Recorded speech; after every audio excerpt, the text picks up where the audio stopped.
Assalamualaikum warahmatullahi wabarakatuh. Apa kabar Anda pemirsa Bandung TV? Selamat pagi, Wilujeng Enjing. Saya Krisanti hadir tentunya dalam program Halo Halo Bandung pagi hari ini di hari Kamis tanggal 25 Juni 2020. Senang sekali pagi hari ini cukup cerah dan saya pun bahagia sekali karena pagi hari ini memiliki 3 narasumber yang spesial yang akan bercerita mengenai dunia pendidikan, khususnya dunia pendidikan tinggi yang ada di Kota Bandung. Kalau kita tidak bisa pungkiri bahwa ternyata pandemi dari COVID-19 di hari ini sampai dengan saat ini tentunya berimbas pada kegiatan belajar mengajar di setiap tingkat dan tidak terkecuali di tingkat perguruan tinggi. Dan untuk membahasnya, tema yang akan saya bahas di pagi hari ini berkaitan dengan menyikapi perkuliahan di masa pandemi corona oleh Fakultas Ekonomi dan Bisnis Unpas. Siapa yang tak kenal Unpas? Salah satu universitas terbaik di Jawa Barat dan juga ternama. Pastinya Anda tidak perlu sanksi dengan prestasi dan juga kredibilitas dari Universitas Pasundan. Dan untuk membahasnya pagi hari ini sudah saya sebutkan 3 orang tamu spesial saya. Saya perkenalkan kepada Anda yang pertama di sebelah kiri saya, kita sapa terlebih dahulu. Beliau adalah Bapak Dr. Haji Juwanim SEMSI. Beliau selaku Wakil Dekan Bidang Akademik FEB Unpas. Assalamualaikum Pak. Waalaikumsalam warahmatullahi wabarakatuh. Apa kabar Pak? Baik ya. Pandemi it's okay ya, semuanya berjalan? Masih berjalan, alhamdulillah. Oke, dan tidak hanya Bapak Wakil Dekan Bidang Akademik saja. Yang kedua, saya perkenalkan kepada Anda pemirsa Bandung TV, beliau adalah Bapak Dr. Haji Sasa S. Suratman SEMSC. Beliau adalah Wakil Dekan Bidang Administrasi dan Umum FEB Unpas. Selamat pagi. Selamat pagi, assalamualaikum. Kabar baik terus ya Pak? Alhamdulillah. Ini kampus-kampus ditinggalin berarti Pak? Ya, untuk spesial hari ini. Sementara. Dan yang terakhir di ujung sana ada Bapak Dik Kusdiana SEMT. Beliau adalah Wakil Dekan Bidang Kemahasiswaan dan Alumni FEB Unpas. Selamat pagi Pak Dik. Selamat pagi, assalamualaikum. Waalaikumsalam. Bapak mau nyapa pemirsa Bandung TV terlebih dahulu? Selamat pagi pemirsa Bandung TV. Assalamualaikum. Tetap jaga kesehatan di masa pandemi. Oke, dan 3 tamu spesial saya ini lengkap, paket lengkap karena ada yang berkompeten dalam bidang akademiknya, kemudian sumber daya manusianya, dan juga kita punya bidang kemahasiswaan dan juga alumni. Kalau kita berbicara mengenai Unpas, khususnya adalah Fakultas Ekonomi dan Bisnis, barangkali Anda penasaran bagaimana gambaran dari Fakultas Ekonomi dan Bisnis secara menyeluruh. Kita akan ke Bapak Juwanim dulu. Bagaimana gambarannya sehingga pemirsa bisa tertarik dengan FEB Unpas ini, Pak? Silahkan. Baik, terima kasih atas kesempatannya. Fakultas Ekonomi dan Bisnis adalah salah satu fakultas terbaik yang ada di Universitas Pasundan, yang tentu masyarakat Jawa Barat dan nasional di Indonesia sudah memiliki informasi yang cukup. Saya kira Fakultas Ekonomi dan Bisnis ini pada dasarnya adalah merupakan salah satu fakultas yang menjadi favorit, di mana dilahirkan tahun 1973 ya. 73. Alhamdulillah saat ini memiliki mahasiswa yang cukup besar, kurang lebih 3.000 mahasiswa. Kemudian memiliki 3 program studi, yaitu program studi ekonomi, program studi akuntansi, dan program studi manajemen. Dan ketiga-tiganya sudah memiliki akreditasi A. Dan semuanya pasti favorit ya Pak ya? Iya, alhamdulillah semuanya favorit. Dan untuk meraih predikat favorit, kemudian sudah sangat lama perjalanannya dari tahun 70-an, pastikan bukan hal yang mudah ya Pak untuk mendapatkan prestasi tersebut. Strategi apa yang dimiliki oleh FEB sendiri? Ya, kalau strateginya tentu kami menyiapkan kurikulum yang sesuai dengan kebutuhan dunia kerja. Kami menyiapkan dari waktu ke waktu ya sesuai dengan standar perguruan tinggi. Ya, pada saat ini kami menyiapkan sesuai dengan kurikulum berbasis outcome. Oke.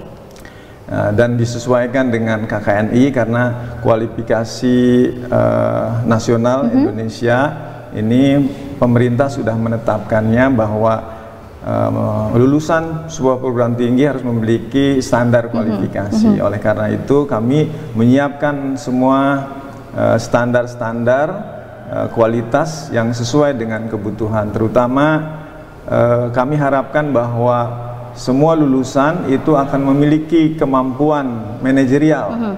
Jadi tidak hanya di program studi manajemen, tetapi semua program studi baik ekonomi dan akuntansi harus memiliki leadership.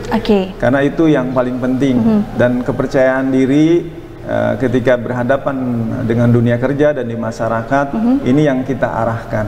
Karena seorang sarjana adalah seorang leader, seorang pengambil keputusan. Oleh karena itu kami arahkan kemampuan-kemampuan akademik, baik sikap, pengetahuan dan keterampilan, kita arahkan kepada kemampuan pengambilan keputusan. Leadershipnya yang lebih ditonjolkan. Itu yang ditonjolkan. Dan kalau berbicara mengenai kurikulum, pemirsa tentunya setiap periode, setiap tahun ajaran pasti ada evaluasi dan juga refresh barangkali ya Pak, pembaharuan. Nah, seperti apa kurikulum yang memang dikembangkan oleh FEB Unpad sendiri? Pasti kan selain yang dominan tadi adalah pengembangan leadershipnya, secara akademisnya bagaimana Pak? Ya, secara akademisnya tadi, jadi kita menyiapkan menu-menu, menu-menu mata kuliah yang sesuai dengan kebutuhan dunia kerja. Tadi saya sudah sampaikan. Ya, emang ada ada kemampuan dasar, ada kemampuan keterampilan, ada kemampuan khusus, pengetahuan yang semuanya tentu diarahkan pada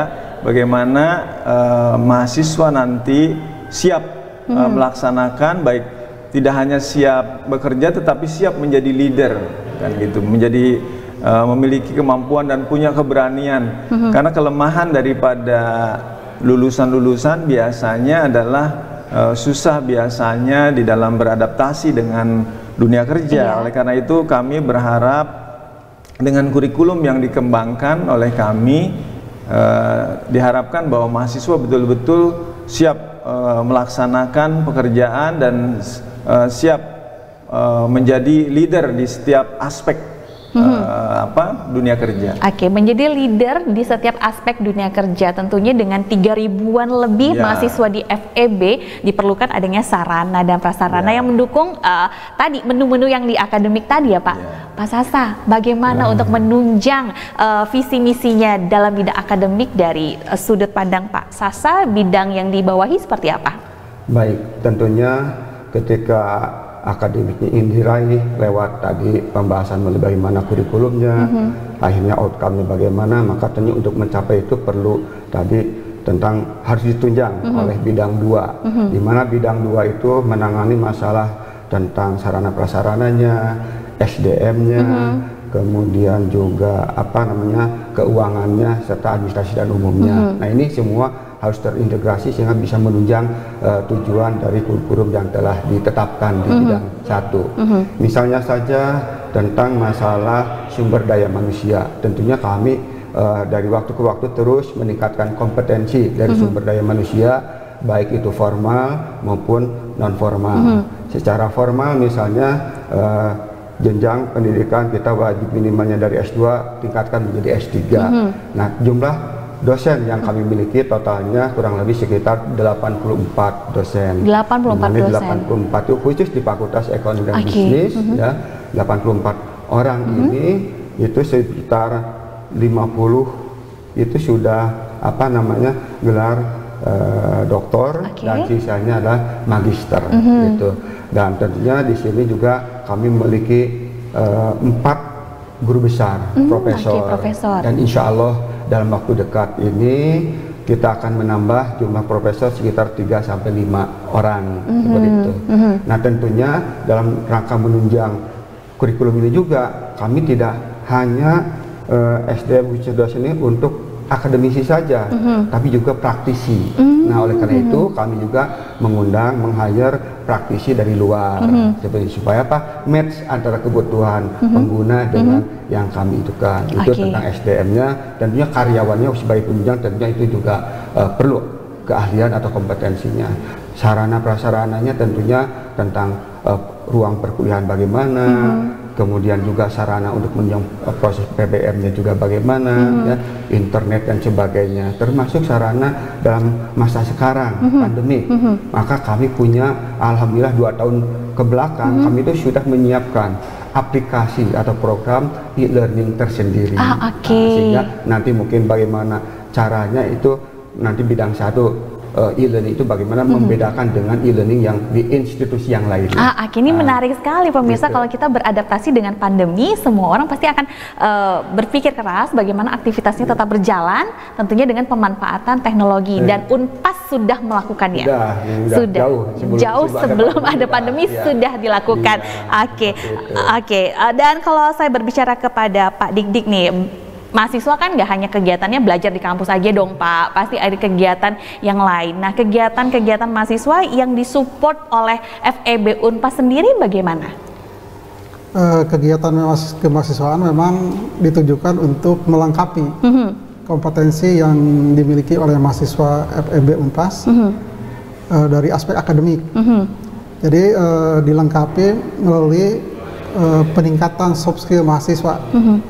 Jadi dalam Undang-Undang Pendidikan Tinggi disyaratkan bahwa tujuan perguruan tinggi adalah untuk menghasilkan mahasiswa yang bukan hanya cerdas, kompeten, tapi juga dia memiliki akhlak mulia, kemudian kreatif, inovatif dan sebagainya. Dan itu tidak mungkin hanya bisa dicapai melalui kurikulum atau pendidikan di kelas saja, sehingga dilakukanlah kegiatan untuk meningkatkan soft skill. Nah, kegiatan untuk meningkatkan soft skill ini dilakukan melalui wadah lembaga kemahasiswaan. Jadi lembaga kemahasiswaan ini ada semacam mahasiswa itu dilatih untuk punya kemampuan berorganisasi, untuk meningkatkan leadershipnya. Yaitu di lembaga mahasiswa mulai dari tingkat himpunan, program studi sampai universitas. Kemudian di samping itu juga mahasiswa diberikan kesempatan untuk mengembangkan minat bakat mahasiswa, yaitu melalui di Unpas itu ada banyak sekali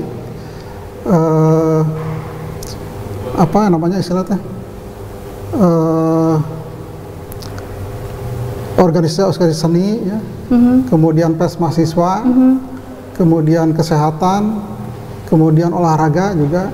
Jadi itu wadah-wadah untuk mewadahi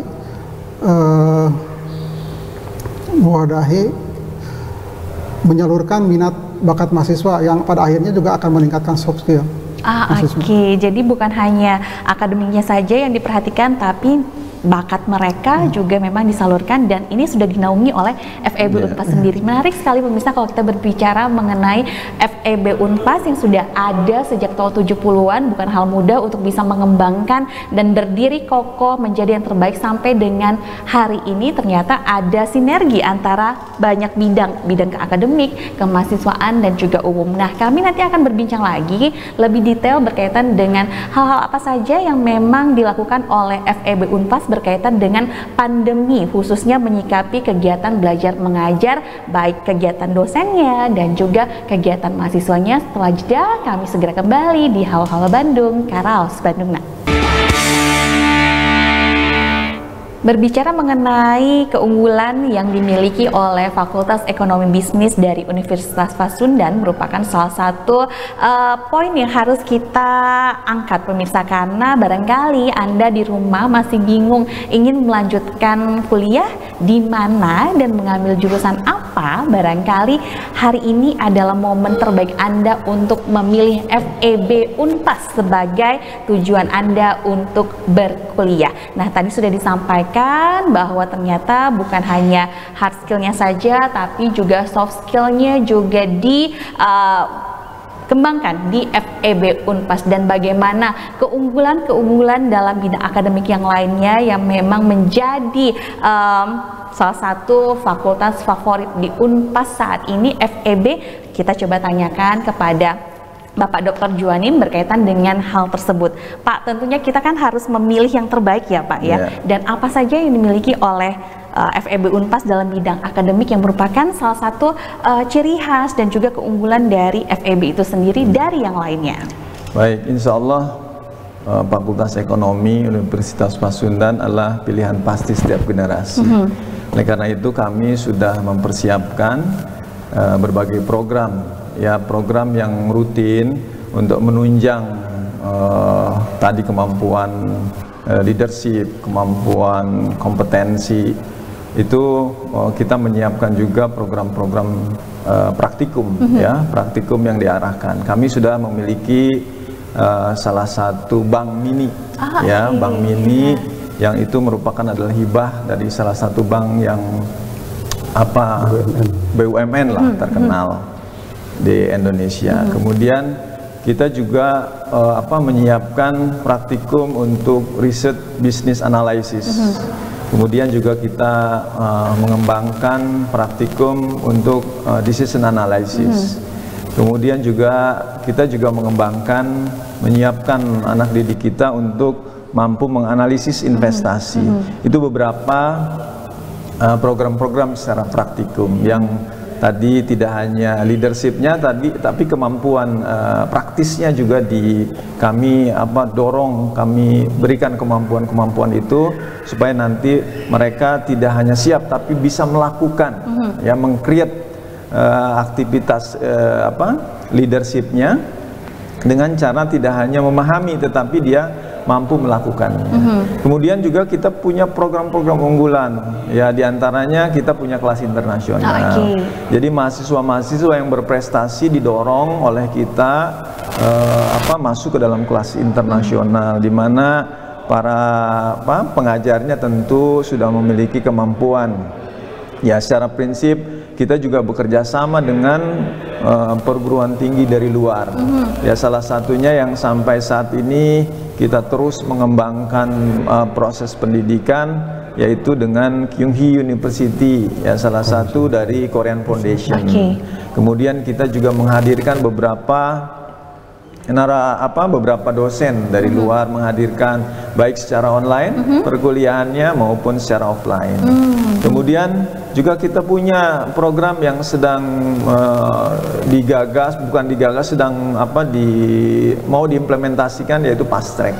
Jadi mahasiswa yang memiliki keinginan sampai selesai kuliah S2 selama 5 tahun, ya yang harusnya mungkin 6 tahun, ini bisa selesai selama 5. Itu kita siapkan juga karena kita di Fakultas Ekonomi dan Bisnis sudah memiliki tidak hanya program S1 tetapi program S2 dan S3. Ya, sehingga mahasiswa yang calon mahasiswa yang menginginkan sampai pada S2 kita sudah menyiapkannya. Itu ada program fast track selama 5 tahun. Selama 5 tahun ya, lulus S2. Ada karakteristik khusus nggak Pak, syarat-syarat misalnya IPK-nya harus berapa? Pasti kan gitu. Mereka IPK-nya minimal 3,5 gitu, ya. Untuk mendapatkan 5 tahun. Untuk mendapatkan 5 tahun sampai pasca sarjana. Wow, ini luar biasa. Kemudian juga kita punya juga lembaga sertifikasi karena Unpas sudah mendirikan LPS untuk sertifikasi di mana mahasiswa bisa diuji kompetensinya, baik kompetensi yang bidang ekonomi maupun industri. LSP berarti. LSP ya, lembaga sertifikasi. Ya. Jadi semuanya sudah ada di dalam. Yang nanti punya dapat sertifikat BNSP. Ya, itu adalah beberapa unggulan. Ya masih banyak beberapa unggulan yang lain saya kira. Nah, kalau misalnya Anda pengen tahu lagi unggulannya apa saja, ada websitenya nggak sih Pak Sasa untuk bisa mengakses informasi yang banyak berkaitan dengan FEB Unpas? Bapak? Ada. Ya tentu websitenya unpas.ac.id dan peb.unpas.ac.id. Nah, langsung ke sana pemirsa kalau misalnya Anda ingin lebih kenal lagi keunggulan yang memang dimiliki oleh Fakultas Ekonomi dan Bisnis Universitas Pasundan. Tadi saya sudah berbincang dengan Pak Sasa, Anda pun menyimak pemirsa berkaitan dengan komposisi sumber daya manusianya, baik dari dosennya, kemudian para tenaga pendidikannya juga. Ini luar biasa. Sudah ada berapa profesor Pak? Ada sudah 4 sekarang. Sudah 4 dan Insya berjalan? Allah dekat 3 sampai 5 mudah-mudahan kita. Jadi semuanya kompeten ya? Kompeten, insya Allah, iya. Nah, untuk mendapatkan dosen-dosen yang sedemikian rupa unggulnya, pasti kan ada syarat-syarat tuh dari kampus untuk bisa memberikan motivasi mereka berkinerja dengan baik, publikasi ilmiah, sehingga mengajarnya jadi semangat, mendelivery materinya juga kepada mahasiswa. Oke, bagaimana strateginya Pak Sasa? Ya, dalam rangka memotivasi para dosen untuk tadi ya sekolah lanjut S3, kemudian jabatan fungsional dan juga untuk menjadi guru besar, tentunya ini perlu ada motivasi, ada kalau istilahnya motivasi aspek insentif lah gitu ya. Jadi penelitiannya kita dorong, ya fasilitas untuk penelitian, fasilitas untuk pengabdian pada masyarakatnya kita dorong. Tentunya itu segala kebutuhan para dosen kami siapkan. Siapkan. Nah sekarang kan pandemi Pak. Belajarnya bagaimana? Tadi sudah dibicarakan bahwa melalui e-learning yang sudah sejak jauh hari sebelum pandemi sudah ada di Unpas. Kemudian tadi kegiatan dosennya, Tridharma Perguruan Tinggi, pengabdian masyarakatnya seperti apa Pak mensiasatinya? Baik, dalam menghadapi pandemi ini sebenarnya kita sudah menyiapkan jauh sebelumnya. Jadi karena sekarang zamannya teknologi, saya kira tentu kita harus menyiapkan. Jadi kita melaksanakan proses pendidikan ya secara prinsip, secara jarak jauh kan gitu ya, menggunakan e-learning. Jadi ada 2 pendekatan, baik pendekatan yang secara langsung maupun pendekatan yang secara tidak langsung. Pendekatan yang langsung kita menyiapkan video conference ya. Video conference ini kita sudah laksanakan sebelum orang-orang mengenal Zoom. Zoom itu kita sudah laksanakan proses video conference dengan Korean, dengan Kyung-hee University. Salah satunya untuk memfasilitasi aktivitas proses pembelajaran jarak jauh dengan dosen yang ada di Kyung-hee. Ada Profesor Chewok yang memberikan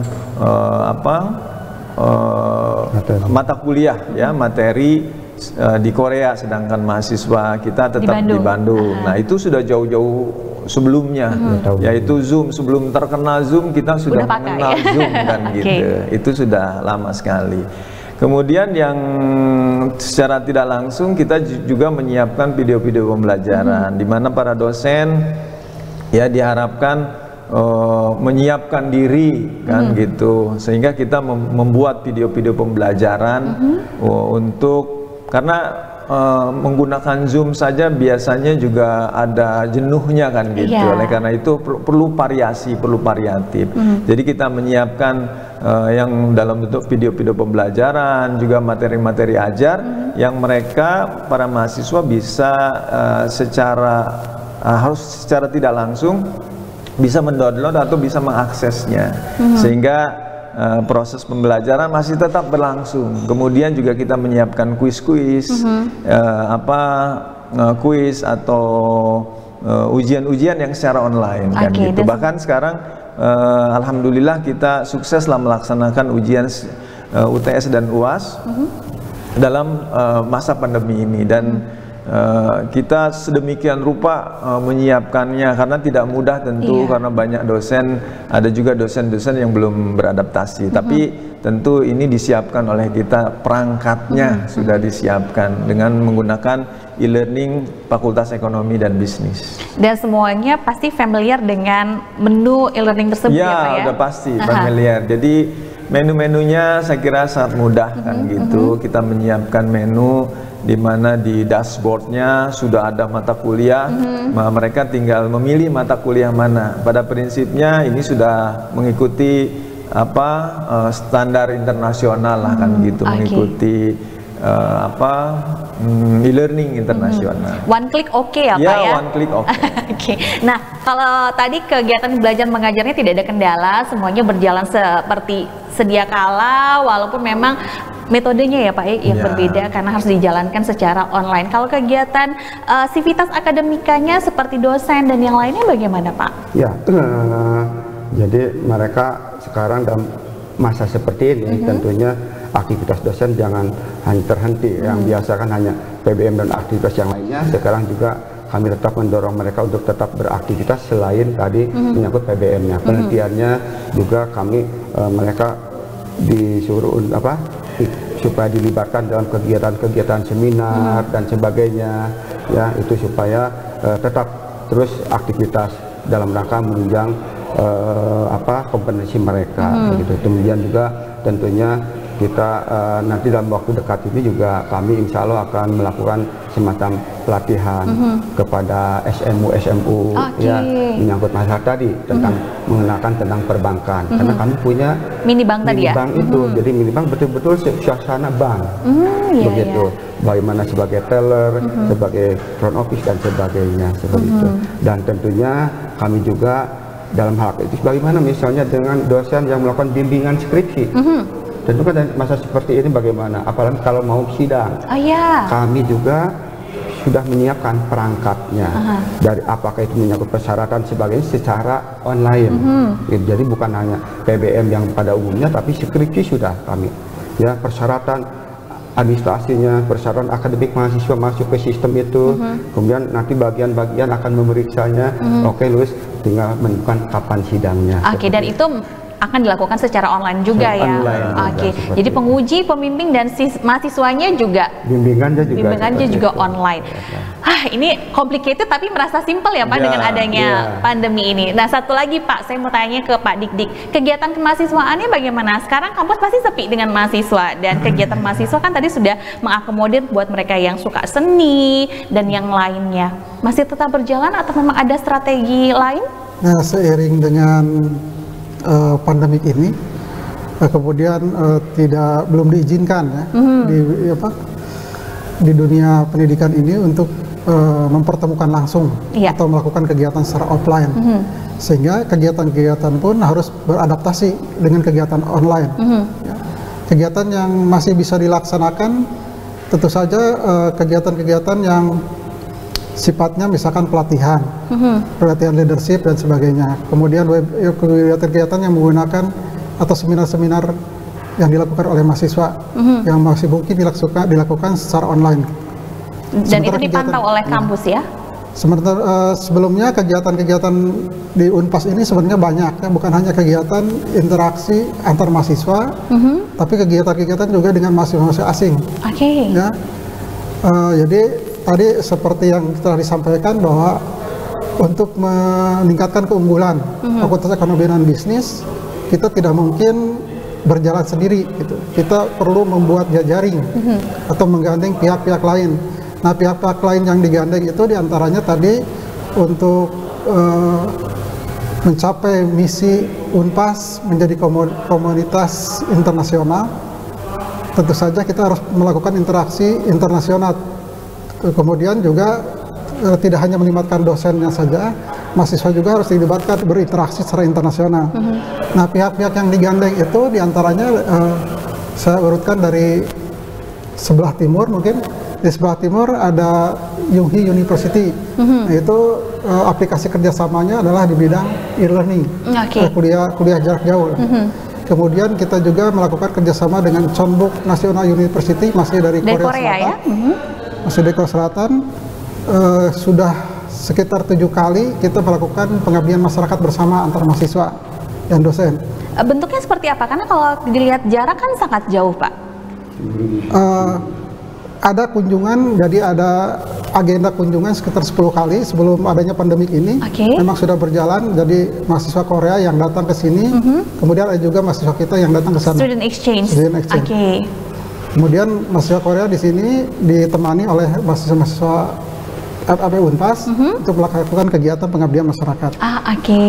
Kemudian perguruan tinggi lain bergeser ke sebelah barat. Kita juga bekerja sama dengan Kasetsat, cuman aplikasinya terpotong oleh adanya pandemik ini. Sebenarnya sudah dirintis kerjasamanya.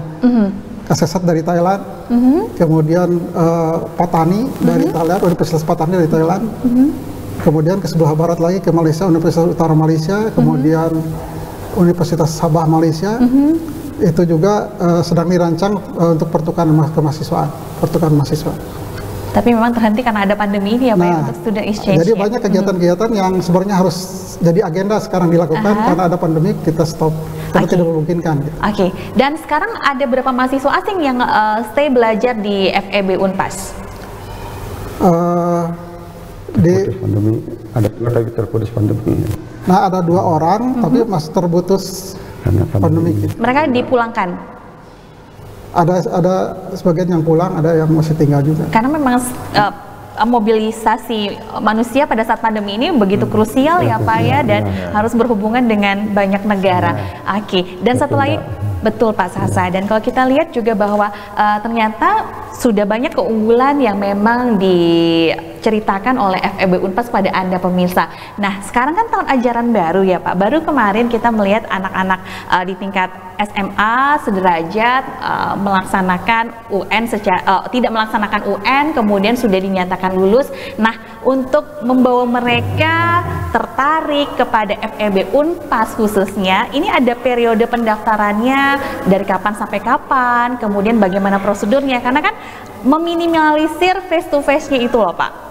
Untuk bertanya tentang pendaftaran bagaimana, kemudian kualifikasi mahasiswa yang akan diterima di sana seperti apa, dan apakah ada beasiswa untuk mereka-mereka yang memang punya prestasi dan juga kelebihan dari calon mahasiswa yang lainnya. Pak Sasa, Bu? Iya, baik. Sekarang dalam masa penerimaan mahasiswa baru, insya Allah untuk gelombang sekarang itu sekitar tanggal 23 Julian, Juli ya, itu akan ada tes penerimaan mahasiswa baru. Oh, ada tesnya ya? Nah, PMB ini ada 2 jalur, ada secara tertulis dan ada jalur PMDK. Nah, gitu. Jadi, semua kedua ini melalui tentunya dalam masa sekarang dengan secara online. Pendaftarannya tidak perlu datang ke kampus, tapi cukup di rumah, buka website, ya, ke website Unpas atau juga ke FEB. Seperti itu. Di situ nanti mereka bisa memilih apakah mau jalur PMDK atau mau jalur tertulis. Bedanya bagaimana Pak, dua jalur tersebut? Tentunya kalau PMDK itu kan seperti kita ketahui adalah jalurnya tentang penelusuran prestasi akademik dari mulai kelas 1 sampai kelas 3 seperti itu. Terutama mahasiswa calon mahasiswa atau siswanya yang prestasinya tentu di masing-masing kelas punya prestasi seperti itu. Nah, itu salah satu syaratnya seperti itu. Hal yang lainnya tentu sama PMDK. Jadi dilihat memang nilai pada saat sekolah. Betul.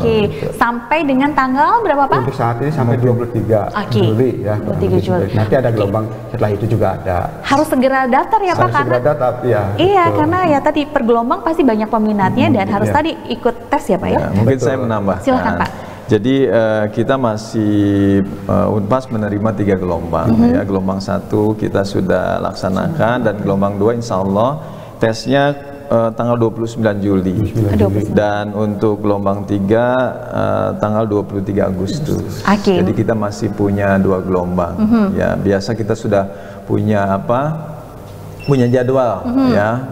Kita melaksanakan penerimaan mahasiswa baru sudah sesuai dengan kalender akademik. Ya, gitu. Tadi sudah dijelaskan bahwa kita menerima saat ini ya di rumah aja tetapi bisa daftar kan gitu. Jadi kita sudah menyiapkan aplikasi pendaftarannya melalui pbm.unpas.ac.id. Jadi mahasiswa, para calon mahasiswa yang akan mendaftar ke Fakultas Ekonomi itu bisa melalui pmb.unpas.ac.id. Dan untuk khusus untuk PMDK tadi sudah disampaikan kita mengambil beberapa calon mahasiswa yang tentu memiliki kualifikasi ya akademik ya. Dan tentu ada juga yang prestasi di bidang keolahragaan. Itu bisa langsung tentu menghubungi di website Unpas Fakultas Ekonomi dan Bisnis. Ada webnya, tinggal menghubungi nomor handphone yang sudah ditentukan. Segampang mungkin, itu ya Pak ya. Tambahan mungkin untuk calon mahasiswa ini, calon mahasiswa ini mungkin sebagai pendorong supaya mereka masuklah ke Unpas, karena ada unggulan di Unpas ini menyangkut masalah bayarannya. Apa itu Pak keunggulannya? Misalnya kalau orang tuanya alumni Unpas. Oh iya, diskon. Atau keluarganya alumni Unpas, gitu ya. Itu dapat potongan.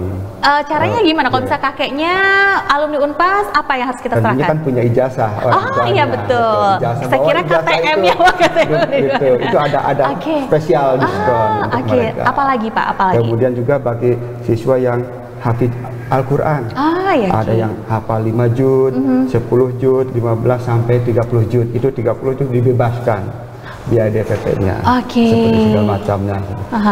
Itu mungkin yang dalam bidang seni prestasi mereka dihargai juga tidak Pak? Nah, prestasinya juga dengan ini, hubungannya dalam bidang kemahasiswaan juga dihargai tentunya. Nah jadi tunggu apa lagi, silahkan diakses websitenya, dipilih, diklik aja FEB Unpas. Di sana akan banyak Anda baca informasi berkaitan dengan sampai kapan pendaftarannya, kemudian tadi ada tes juga ya Pak ya? Tes ada. Tesnya ada. Tesnya online. Tesnya online. Terdiri dari apa aja Pak? TPA atau? Ya, TPA, tes potensi akademik. Ya, secara umum lah, bahasa Inggris, matematik, kan gitu. Aduh, pusing juga kalau matematik. Jadi tapi anak-anak sekarang udah pinter-pinter ya Pak ya?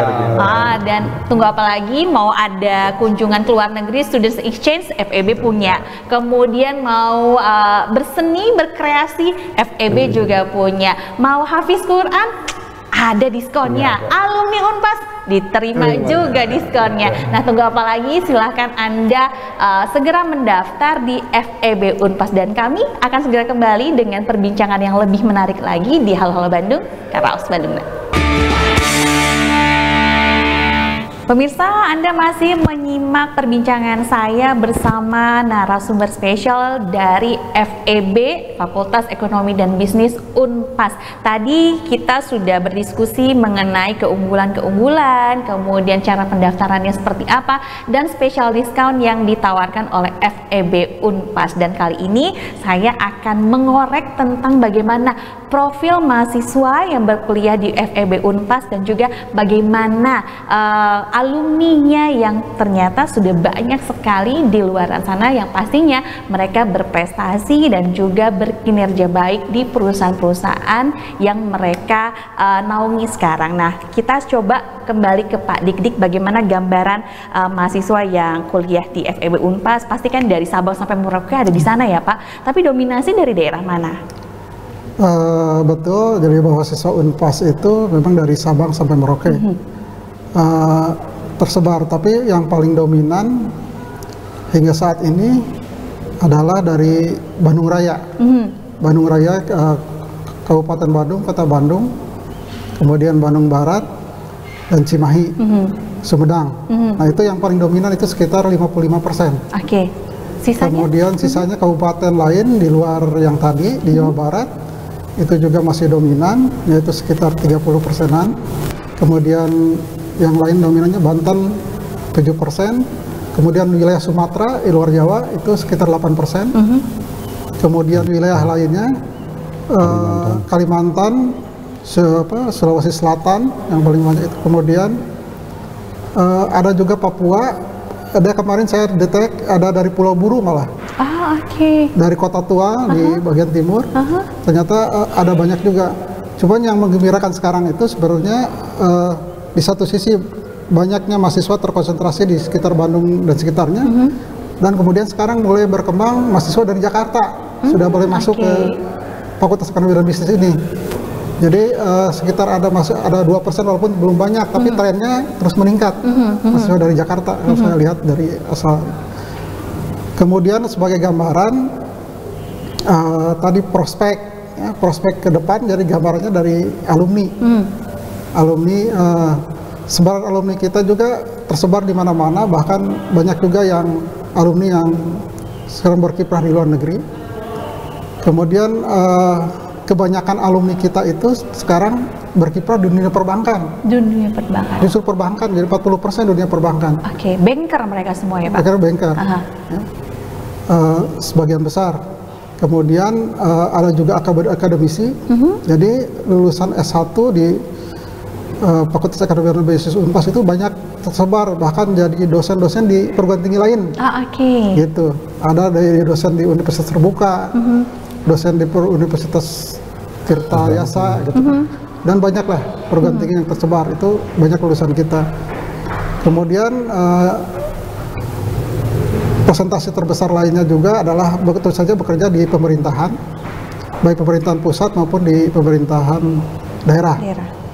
Kemudian BUMN, itu juga mendominasi BUMN, kemudian perusahaan-perusahaan swasta juga, dan wirausaha. Dan itu komposisi. Kemudian berdasarkan penelusuran kami tentang rata-rata setelah lulus itu mereka dapat kerjaan itu rata-rata sekitar 6 bulan. Sekitar 6 bulan, jadi cukup cepat dapat respon pekerjaan gitu. Dari hasil tracer study yang dilakukan. Mendapatkan pekerjaan paling lama 6 bulan jedanya ya Pak ya.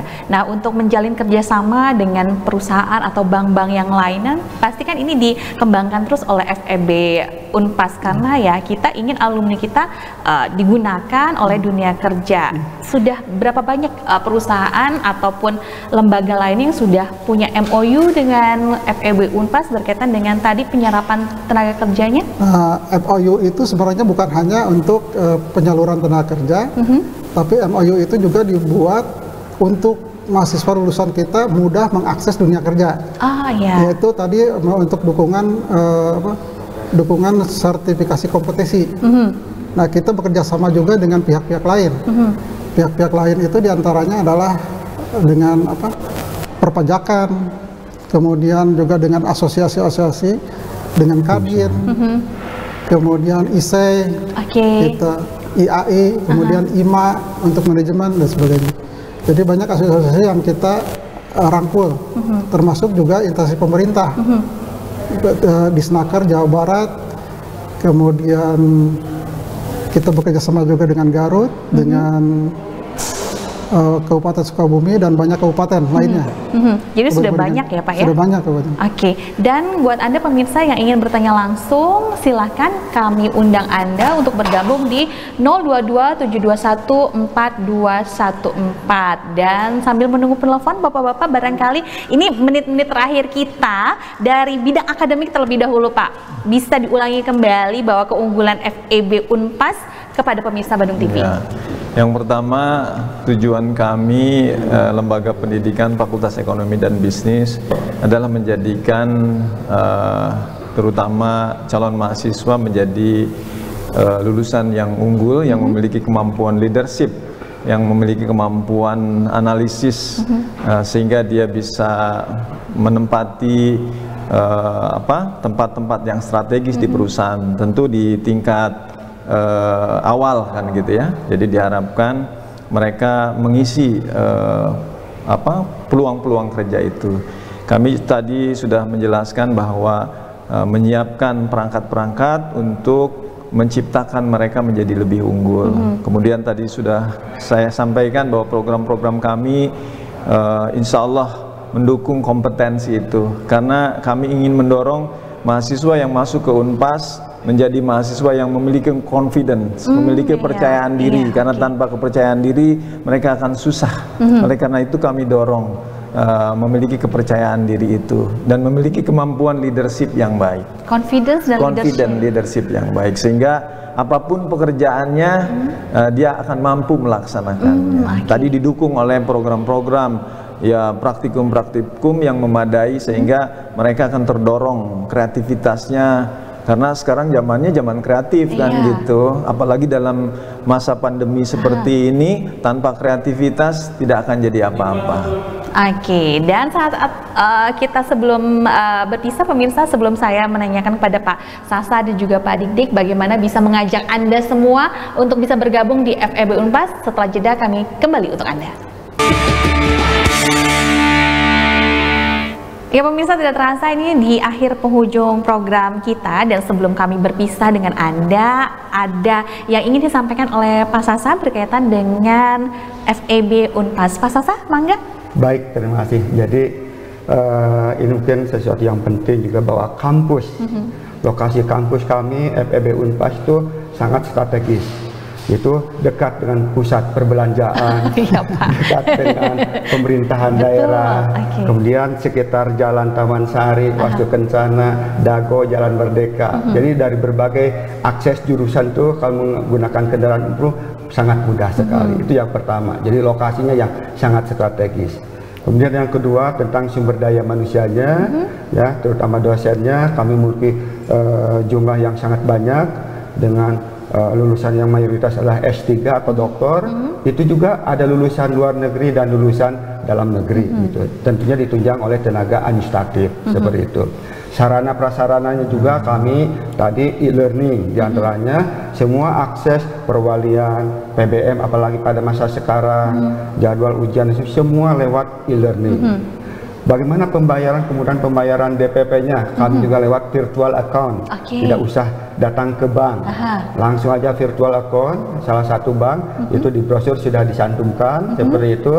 Jadi kami sudah untuk pembayaran apa saja itu sudah sangat mudah. Itu untuk pembayaran DPP. Tentunya DPP ini juga ada tadi spesial khusus, bukan hanya untuk alumni saja atau dari yang hafid, tapi di Bandung dan sekitar itu banyak SMU Pasundan. Nah, SMU Pasundan ini juga dapat spesial potongan karena kami adalah bagian dari organisasi Paguyuban Pasundan. Kita tahu Paguyuban Pasundan itu adalah organisasi yang tertua bahkan di Indonesia. Jangkauannya sangat banyak, bukan hanya di Jawa Barat tapi seluruh Indonesia juga sudah ada cabang-cabangnya seperti itu. Sarana yang lain di ruang perkuliahan kami sudah internet sudah wifi, televisi dan sebagainya, AC, bahkan kami sudah menggunakan fingerprint bagi kehadiran mahasiswa. Dan insya Allah dalam waktu tidak lama kami sedang merancang sistem untuk prestasi mahasiswa dan kehadiran tuh SMS kepada orang tua nantinya. Jadi mereka bisa mengecek sedang merancang seperti ke arah sana.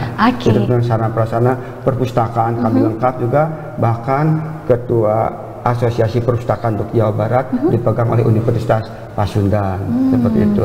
Kami juga kalau terakhir kemarin dari hasil survei 4ICU organisasi Unpas itu ranking ke 36 atau 36 kalau nggak salah se-Indonesia, PTN dan PTS, sedangkan di Jawa Barat atau di Bandung maksudnya di Jawa Barat itu posisinya yang ke-6. Alhamdulillah seperti itu. Nah, itu tentang mungkin keunggulan yang bisa kami tawarkan kepada para calon mahasiswa di kami. Dan jangan tunggu lama-lama lagi, silahkan langsung one click untuk bisa mendaftar menjadi mahasiswa FEB Unpas. Terima kasih Bapak-Bapak kehadirannya pagi hari ini. Selamat bertugas kembali, jaga kesehatan dan sampaikan salam kami untuk teman-teman yang ada di FEB Unpas. Kita tunggu lagi kehadirannya di dialog berikutnya ya Bapak-Bapak. Terima kasih banyak sekali lagi. Dan pemirsa, itu tadi akhir perbincangan saya bersama ketiga narasumber saya dari Fakultas Ekonomi dan Bisnis Unpas. Tunggu apa lagi? Langsung klik FEB Unpas untuk menjadi mahasiswanya. Dan saya Krisanti pamit. Wassalamualaikum warahmatullahi wabarakatuh. Hatur nuhun. Waalaikumsalam warahmatullahi wabarakatuh.